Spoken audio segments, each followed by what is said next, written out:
கிறிஸ்துவுக்குள் மிகவும் பிரியமானவர்களே, இன்றைய தியானத்துக்குரிய வேத வசனம், தேவனே சுத்த இருதயத்தை என்னிலே சிருஷ்டியும், நிலைவரமான ஆவியை என் உள்ளத்திலே புதுப்பியும். ஆம் என கண்பானவர்களே, இன்றைய உலகத்தின் அந்தரங்க பாவம் தேவனை மனம் வருந்த செய்கிறது. தேவன் சுத்த இருதயத்தை விரும்புகிறார். சிற்றின்ப பாவத்தில் விழுந்து விடாதபடிக்கு எச்சரிக்கையாயிருங்கள். ஆம் என கண்பானவர்களே, வாலிபரான யோசேப்பு தேவன் தன்னை காண்கிறார் என்ற உணர்வுடன் நெருங்கி வந்த பாவத்தை விட்டு விலகி ஓடுகிறார்.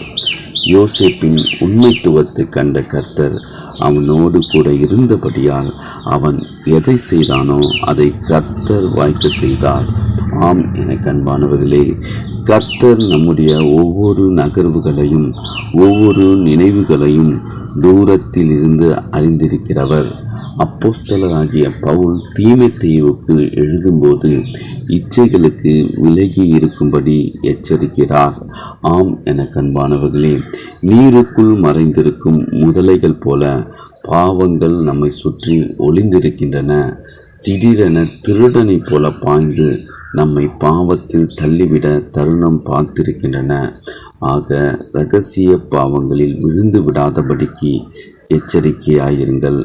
ஆம் என கண்பானவர்களே, கர்த்தர் யாவையும் காண்கிறவர். நம்முடைய ஒவ்வொரு நகர்வுகளையும் ஒவ்வொரு நினைவுகளையும் அவர் அறிந்திருக்கிறார்.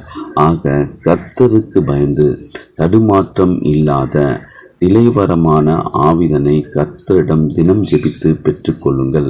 கிறிஸ்து இயேசுவுக்கே மகிமை உண்டாவதாக. ஆமேன், ஆமேன்.